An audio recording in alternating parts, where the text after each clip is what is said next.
A ascensão de Louis-Philippe, Duque d'Orléans, ao trono como Roi de France, marcou uma ruptura significativa com a tradição política representada pela dinastia Bourbon. O novo título, cuidadosamente escolhido, afastava-se da fórmula tradicional de Roi de France, que pressupunha a realeza como encarnação da continuidade dinástica e da vontade divina. Em seu lugar, o monarca era agora apresentado como mandatário de um povo soberano, eleito pela lógica do consenso nacional, e não investido por qualquer consagração mística. Essa mudança, embora revestida de moderação, encerrava uma revolução semântica profunda que não escapou aos olhos atentos dos contemporâneos. A escolha de Louis-Philippe foi, em muitos aspectos, uma tentativa de compromisso entre os ideais republicanos e as exigências de estabilidade social e institucional.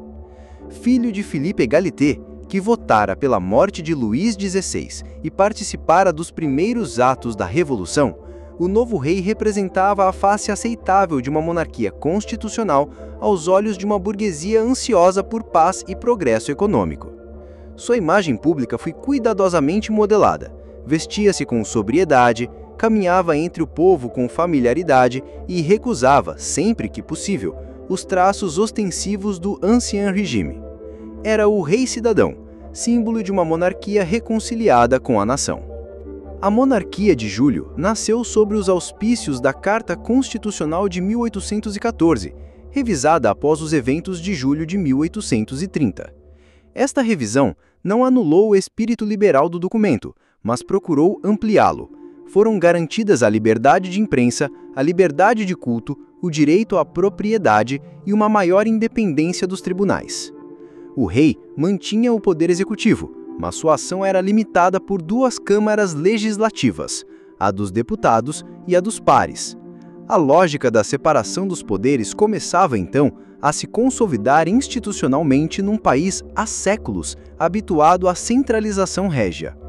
No entanto, por detrás desse verniz de liberalismo parlamentar, escondia-se uma estrutura de poder rigidamente controlada pela elite financeira e industrial.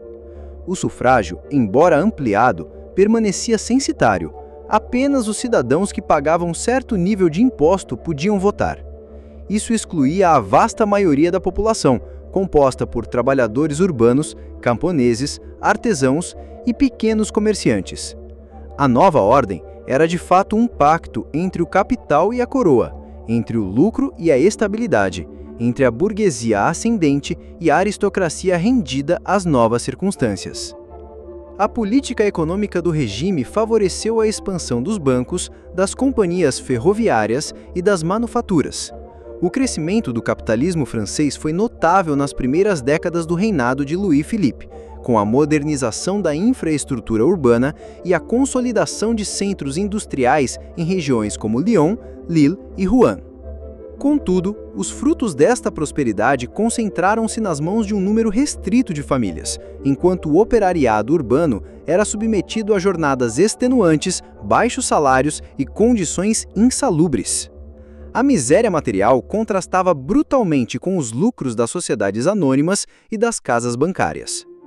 Nas ruas de Paris e de outras cidades, a esperança inicial que cercava o novo regime começou lentamente a se dissipar.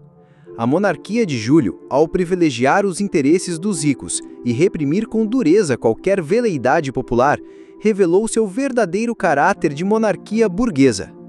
Os republicanos, que haviam participado ativamente da queda de Charles X, encontravam-se agora marginalizados, observando com amargura a consolidação de um sistema político que traíra o espírito da revolta de Júlio. Muitos desses republicanos exilavam-se, outros conspiravam, outros ainda mantinham viva a memória do levante em panfletos clandestinos e reuniões secretas.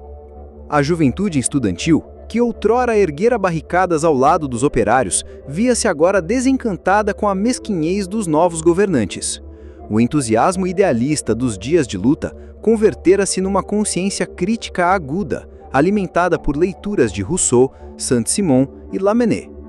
Nas universidades, nos clubes literários e nas tipografias, formava-se uma nova geração de pensadores e agitadores que não se contentava com reformas parciais, mas aspirava a uma reestruturação radical da sociedade e do Estado. Entre esses jovens, germinava o fermento da Revolução de 1848. Ao mesmo tempo, os movimentos operários começaram a se articular em sindicatos e associações mutualistas. Embora severamente reprimidos pelo regime, esses agrupamentos sobreviviam nas margens da legalidade e serviam de base para a difusão das ideias socialistas utópicas.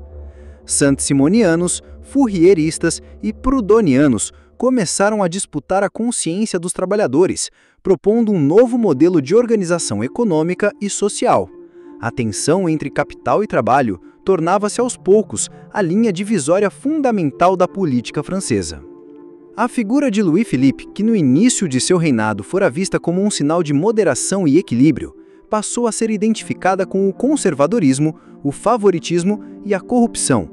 A corte orleanista, longe de manter a sobriedade republicana que pregava, revelava-se cada vez mais inclinada aos antigos vícios do clientelismo, da ostentação e do nepotismo. O rei, embora ainda procurasse cultivar uma imagem de proximidade com o povo, já não era mais o símbolo de um novo tempo, mas sim de uma ordem envelhecida e temerosa do porvir. Nas províncias, a situação não era mais animadora. A centralização administrativa herdada do período napoleônico persistia e os prefeitos, nomeados pelo governo central, muitas vezes ignoravam as necessidades reais das populações locais. A censura à imprensa continuava a ser aplicada com severidade nas regiões interiores, enquanto a polícia política vigiava os clubes, os cafés e os teatros. O controle sobre a vida cotidiana tornava-se cada vez mais opressivo, mesmo com o discurso oficial de liberdade e progresso. A diplomacia da monarquia de Júlio buscava afirmar a presença de França no mundo em rápida transformação.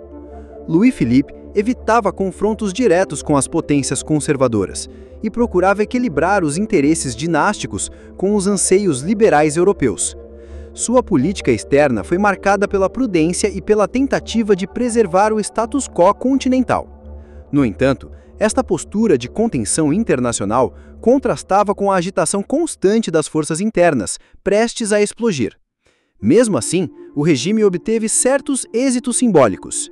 A transferência das cinzas de Napoleão Bonaparte do túmulo de Santa Helena para os Invalides, em Paris, em 1840, foi um gesto cuidadosamente calculado para reconciliar os franceses com o seu passado glorioso, sem comprometer a ordem presente. Mas este gesto também despertou o velho espírito bonapartista, que ainda palpitava entre os soldados reformados, os camponeses nostálgicos e os intelectuais românticos. A sombra de Napoleão pairava sobre o trono do rei cidadão. No final da década de 1840, a insatisfação generalizada atingira seu ápice. O regime já não conseguia conter as manifestações populares, os escândalos financeiros, as greves operárias e a pressão dos republicanos. A crise econômica de 1846 agravou ainda mais a situação. A fome e o desemprego alastraram-se pelas cidades e pelo campo, corroendo as bases sociais do governo. O clamor por reforma eleitoral era ignorado com desdém e os protestos reprimidos com brutalidade. A faísca que faria explodir a revolução já crepitava. Assim, o que fora concebido como um compromisso entre revolução e monarquia revelou-se, ao longo dos seus 18 anos de duração, um regime excludente, elitista e insensível às transformações sociais. A monarquia de Júlio, longe de cumprir o ideal liberal de governo representativo, converteu-se num instrumento de perpetuação do poder econômico, mascarado sob a fachada constitucional. A promessa de 1830 diluiu-se num realismo seco e num pragmatismo autoritário. A queda de Louis-Philippe em fevereiro de 1848 foi tão rápida quanto sua ascensão. Abandonado pelos deputados, pela Guarda Nacional e por seus próprios ministros, viu-se forçado a abdicar e refugiar-se na Inglaterra, encerrando um dos capítulos mais ambíguos da história moderna de França. A Segunda República nasceu, não apenas como resposta à falência de um sistema, mas como expressão do desejo profundo de uma nova sociedade. A monarquia de Júlio, que começou como esperança, terminou como advertência.